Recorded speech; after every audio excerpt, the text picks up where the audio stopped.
Subscribe करें बादल film production channel को और हमारी वीडियो सबसे पहले पाने के लिए घंटी जरूर दबाएं।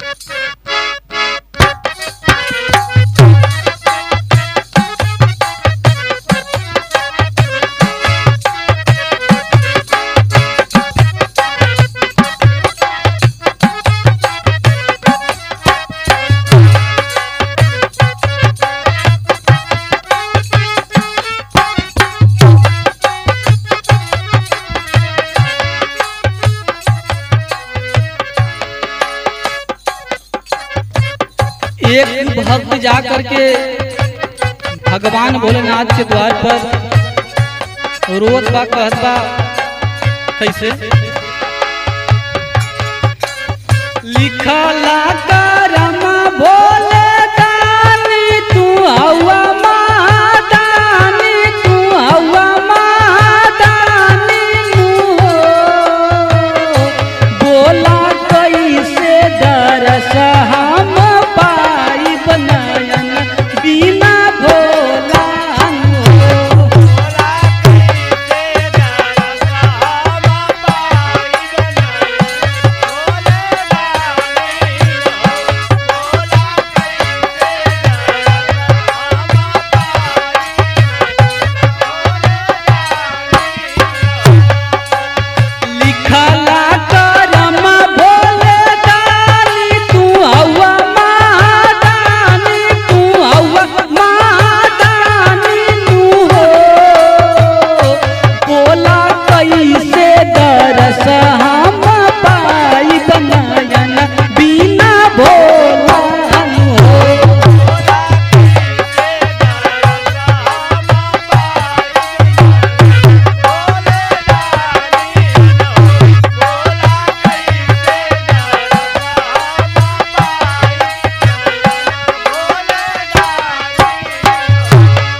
भगवान भोलेनाथ से कहत बा, ऐ गुरुवर आपके गुरु बनोले बानी, बड़ा इच्छा है आपके देखले का, कैसे आपके द्वार पे आए हम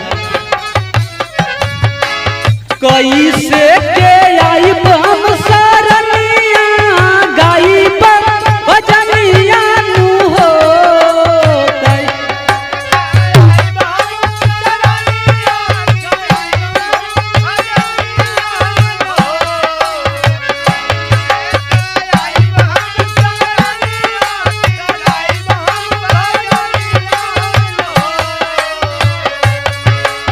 कैसे के आई हम सरनिया गाई भजनिया रे गाई भजनिया नु हो बोला कैसे कर जवा जुड़ाई नयन बिना भोला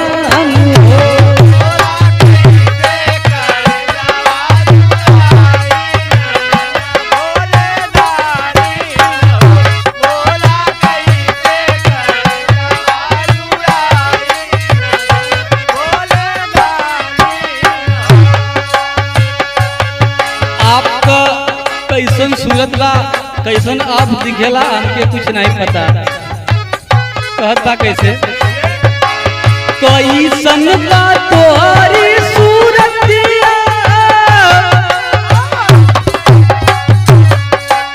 कैसन बा तोहरी सूरतिया अरे कैसन मूरतिया अरे कैसन मूरतिया नु हो आज कैसे तरस हम पाई बनयन बिना भोला नु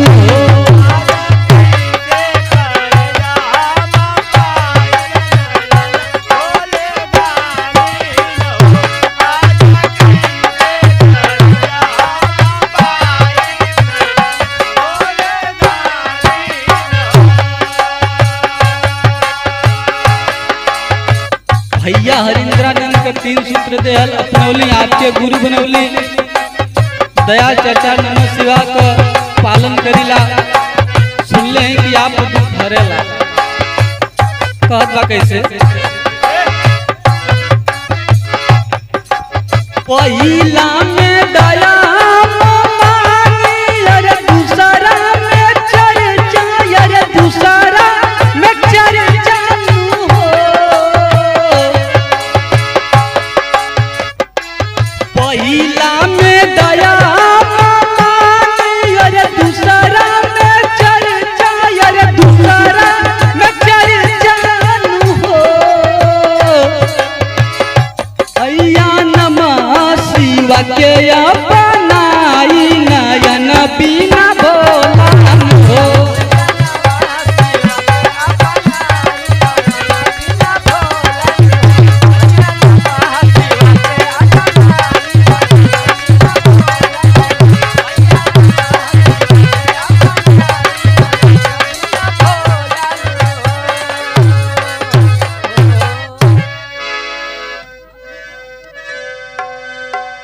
बड़ी खुशी के बाद बाबूजी आज हम बादल स्टूडियो के सौजन्य से हम मोतीलाल विश्वकर्मा कवि एक शिव चर्चा गीत प्रस्तुत करे जाता नहीं।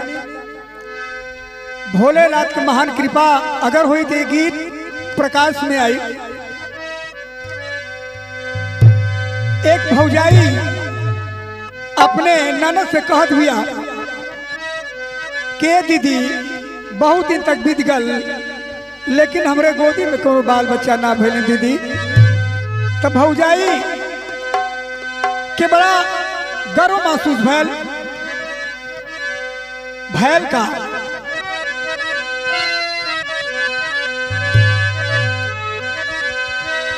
शिव के चरनिया के पूजे ले दुनिया सोहरत शिव चर्चा के सगरो जनात बाय ए बबुनी अर्जी पे मर्जी करल शिवदानी बाजिन के गोदी में ललना सोहात बाय। भगवान सबकर ख्याल भोलेनाथ रखल है। चला मत रोवा बहिनी चला शिव के दुआरी कहती मत रोवा जरूर भगवान भोलेनाथ द्वार सुनी है। मत रोवा बहिनी चला शिव के दुआरी आस लेके जैबू जब शिव के चरनिया मनवा के तोहरे उलन सा पूजाई दीहन सब दुख दूर होई भागी परसनिया। भौजाई कहती चला बबनी चला बबुनी शिव गुरु के दुआर चला बबुनी शिव गुरु के दुआर अचरवा में दाग छूटी है। चला बबुनी शिव गुरु के दुआर अचरवा के दाग छूटी है।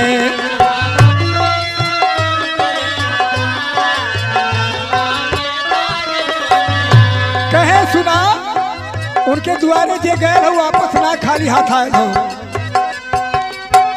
दाग छूटी है हो दाग छूटी है हो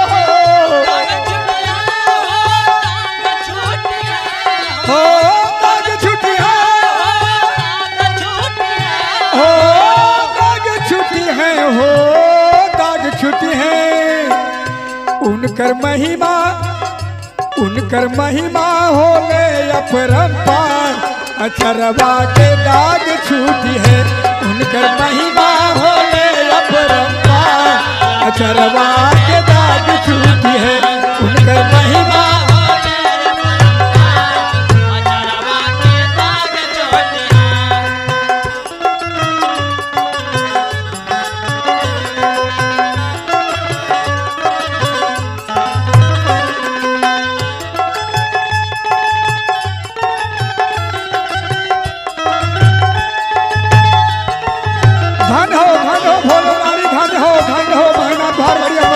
भोलेनाथ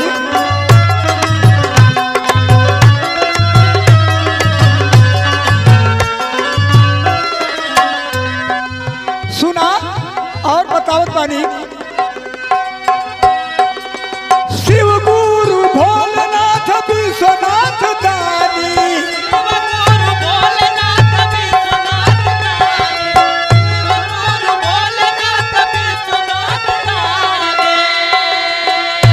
हो शिव गुरु भोलेनाथ विश्वनाथ दानी घट घट के बासी अविनाशिया गजानी घट घट के बासी अविनाशिया गजानी घट घट के बासी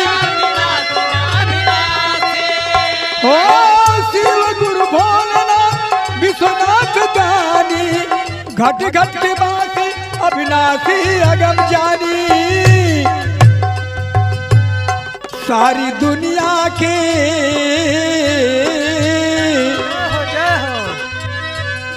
भौजी सारी दुनिया का है वो पालनहार, अचरवा के दाग छूटी है। सारी दुनिया के है वो पालनहार, अचरवा के दाग छूटी है।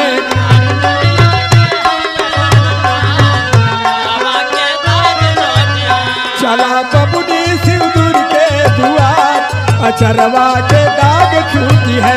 चला बबुनी सिंदूर के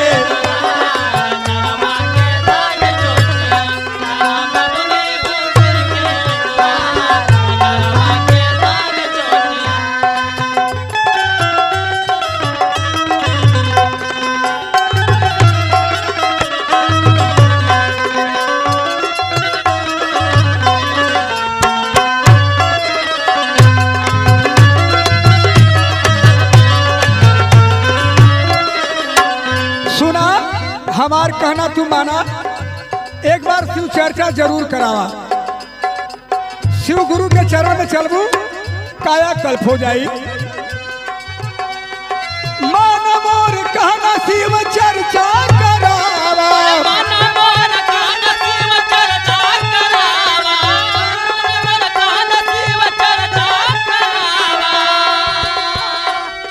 मन के अंगनमा में शिव के बैठावा।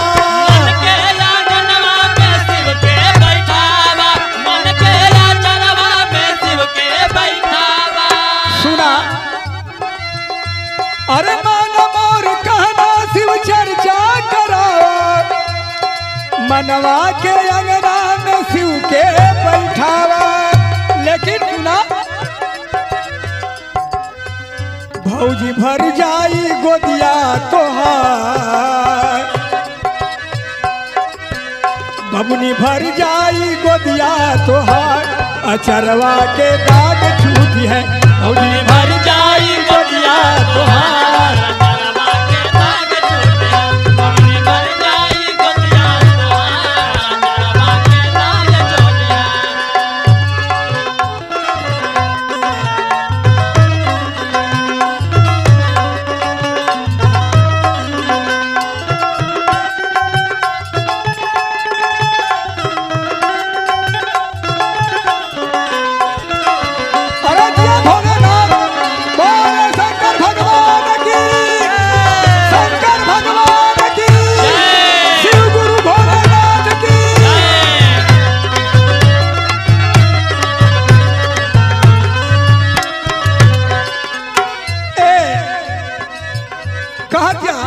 अगर सच्चे मन से जय शिव गुरु के शिव चर्चा कराई, ओके फल जरूर मिली। आज पूरे विश्व में शिव गुरु के चर्चा होत बा, जे मांगत बा ओके मुँह मांगल धन मिल जाता, ओके लड़का मिल जाता। लेकिन बाबू सुना,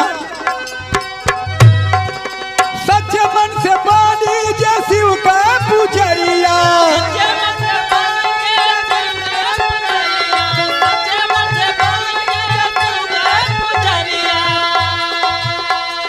ओकरा का भर जाई फूल से डलरिया।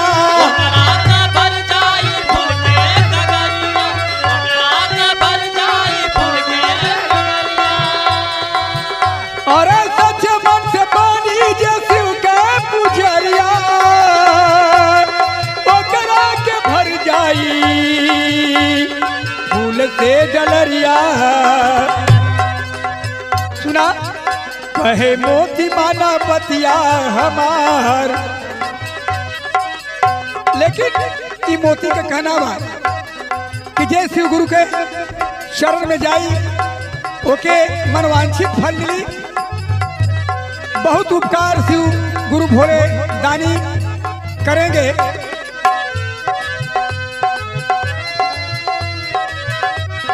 कहे मोती बतिया हमार, कहे मोती माना बतिया हमार, कहे मोती माना बतिया हमार, अचरवा के दाग छूटी है। कहे मोती माना बतिया हमार, अचरवा के दाग छूटी है। भोले भोले की, भोले शंकर भगवान की, भोले शिव गुरु की, भोले पवित्र भूमि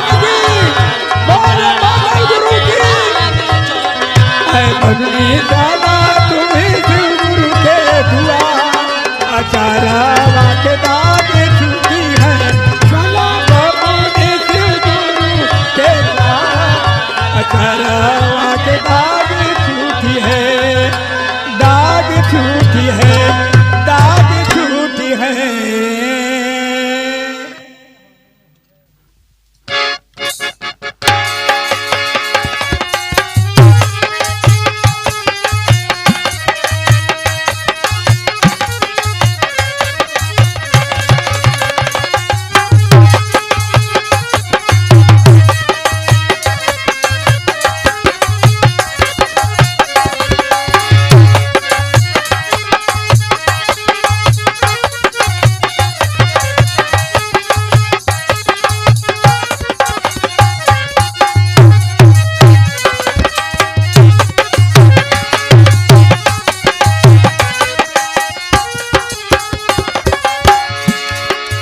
एक भक्त भगवान भोलेनाथ के गुरु बना के इतनी लीन हो गई बाणा, इतनी लीन हो गई बाणा कि लोग देखत बाणा तो उनको प्रशंसा करत हैं। वो भक्त भगवान भोलेनाथ के चरण में रह करके खुशी में झूम उठ के एक गाना गावत बा, भजन गावत बा। कैसे? मन में भक्ति जगवल गुलजार हो गई, मन में भक्ति जगवल गुलजार हो गई, हमारा शिव के चरनिया से प्यार हो गई, हमारा शिव के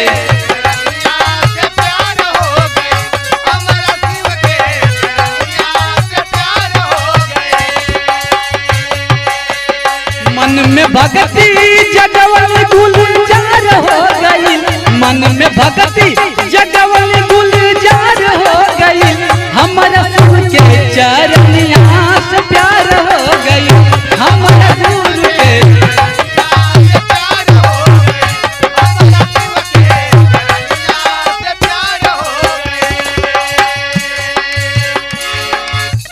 शिव गुरु नाम सदा चली आई, तीन सूत्रवाय खाली न जाई,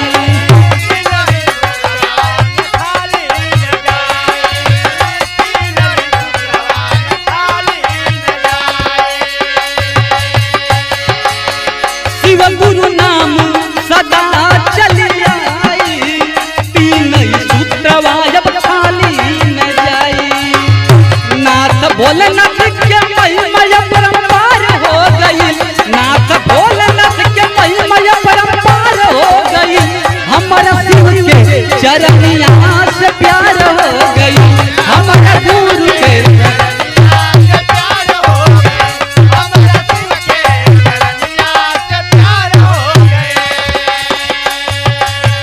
वो मन में भक्ति जगवल गुलजार हो गई, मन में भक्ति जगवल गुलजार हो गई, शिव गुरु के चरनिया से प्यार हो गई,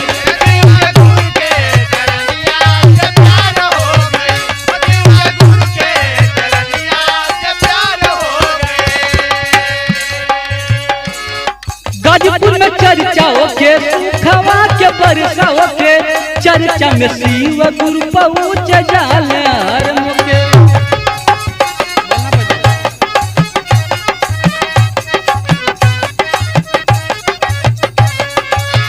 गाजीपुर में चर्चाओं के सुखवा के बरसाओं के चर्चा में शिव गुरु पहुँच जाले हर मौके।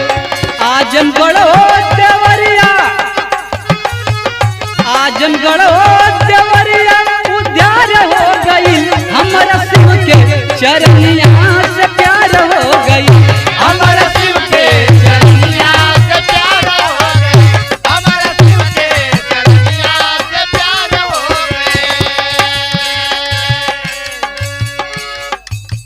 पहिला में दया मंगिया, दूसरा में चर्चा, नमः शिवा में नाही लागे कवनो खर्चा,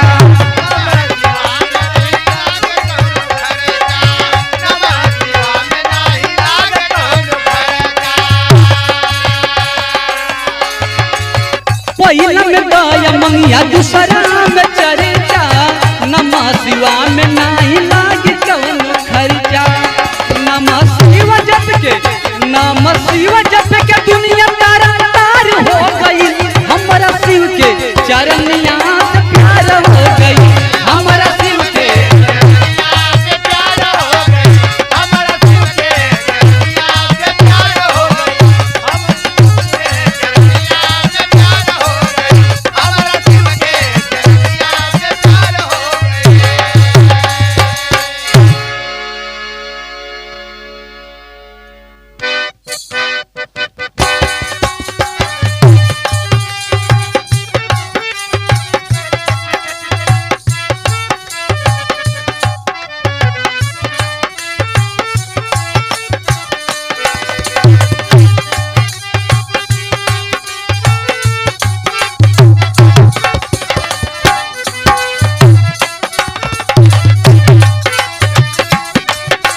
हम ये बतावल चाहब ये धरती पर जे भी है सब लोग स्वार्थ का संगी बा।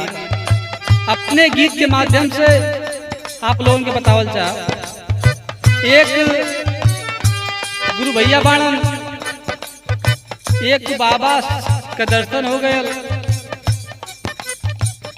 हर जगह हर मोड़ पर हर समय स्वार्थ का होला कुल बतौलन। उ बालक हर एक चीज समझ गया, लेकिन बाद बाबा से कले बा कैसे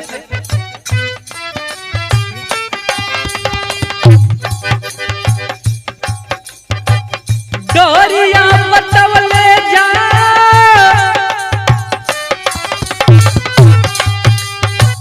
डोरिया बतवले जा डोरिया बतवले जा गुरु हमर भूला लीटा हरिया बतवले जा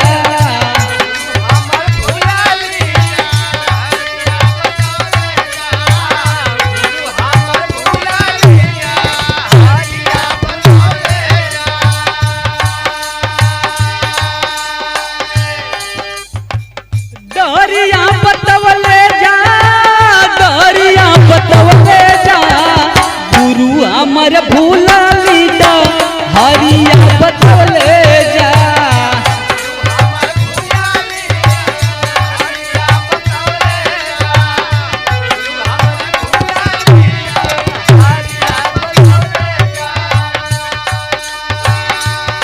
कहला कि अय बाबा आज से हम आपके गुरु बनले बाड़े। हमके पता बा कि आप बाबा भोलेनाथ बाड़ा। आज हमके समझ में आ गल कि ये धरती पर के स्वार्थ में बा। स्वार्थ में केहू न संगिए गुरुवर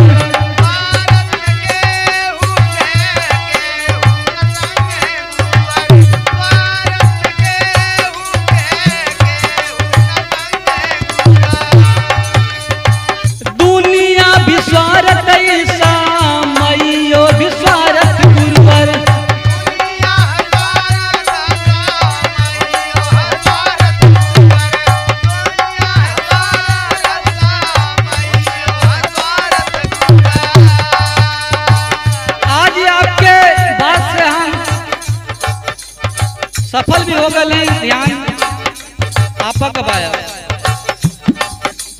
स्वार्थ में केहू न संगी गुरुवर दुनिया विस्वार्थ ऐसा मई विस्वार्थ गुरुवर पपवा से मुक्ति का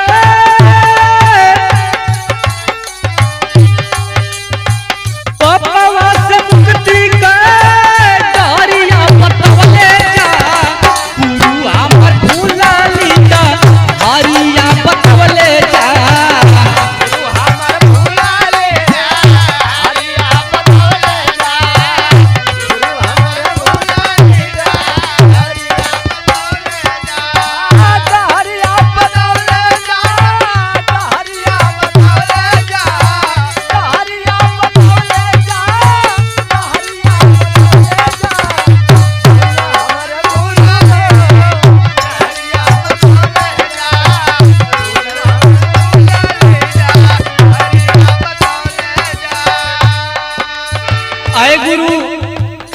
हम तो जानत रही तो केहू भले न होकर, लेकिन अपन जो दुल्हन बाणी अपन पत्नी बाणी वो जरूर साथ रही, लेकिन वो ना साथ बाड़ी। कहत बा कैसे कूल कूल नहीं साथ दुल्हनिया ये गुरुवर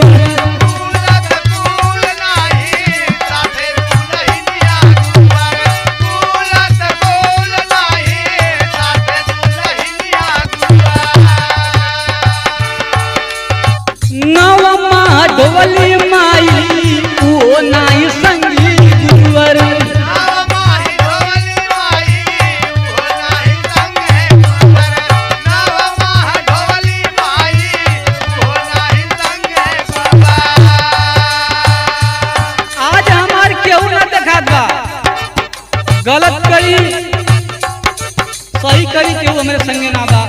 सब स्वाद के संगी बा।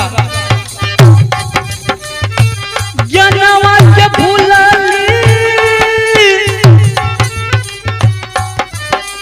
जनवा के भूलली डारिया बतवले जा गुरु हमर भूलली डारिया बतवले जा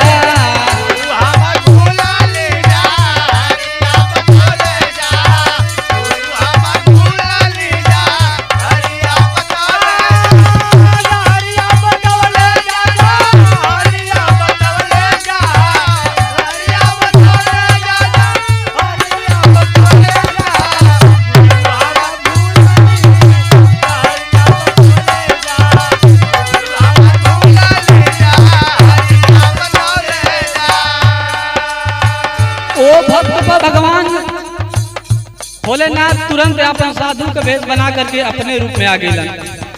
कहना कि धरती पर चर्चा होता आज तुम्हारा आँख खुल गई हो सबके बतावा। 24 घंटा में 5-10 मिनट मेहनत करके अगर हमारा ध्यान कर लिए तो उनके स्वर्ग की प्राप्ति हुई। समझाओ तुम कैसे? पहिला में दया मंगिया दूसरा में चर्चा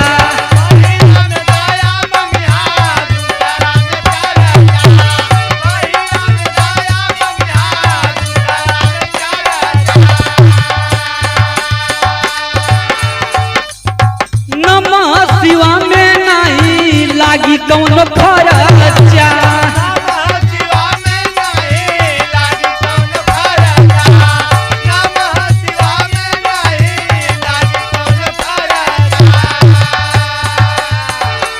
पहले में दया दूसरे में चर्चा तीसरे में नमः शिवा कौनो खर्चा ना हो। गाय पर सब राण पर सब स्वार्थ बतवले बा गुरु हमर भूलली डारिया बतवले जा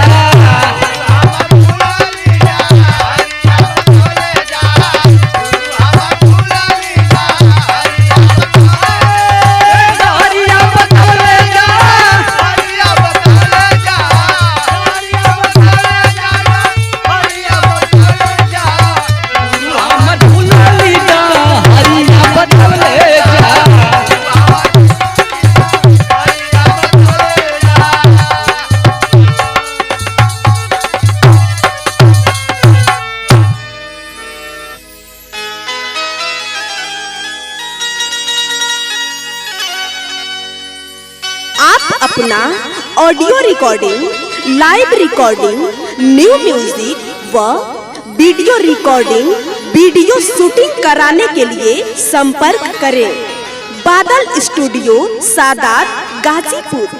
जी हाँ, बादल स्टूडियो सादात गाजीपुर। हमारा संपर्क सूत्र है 96 82 82 39 00 यानी 9682823900।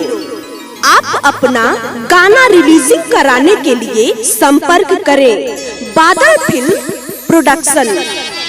Mobile number 96 82 82 39 00। आप सभी गायक कलाकार राइटर अपना सपना साकार करें बादल स्टूडियो सादात गाजीपुर। जी हाँ, बादल स्टूडियो सादात गाजीपुर। जो लोग देख रहे हैं आप लोग से हाथ जोड़कर निवेदन है कि हमारे चैनल को सब्सक्राइब कीजिए।